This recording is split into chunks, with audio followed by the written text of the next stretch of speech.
Mas ninais ni Pangulong Rodrigo Duterte na manatili kasamang sambayanang Pilipino matapos panalo sa eleksyon noong Mayo.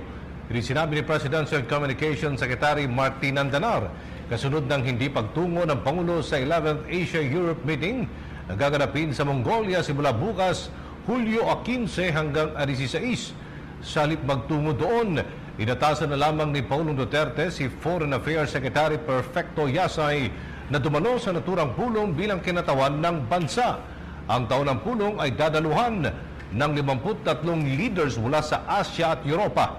Inaasang ilalatag ni Yasay sa pulong ang pagpapalakas ng pagkikipagtulungan at kooperasyon sa ASEM partners sa harap ng global challenges katulad ng maritime security, connectivity at illegal drug trafficking.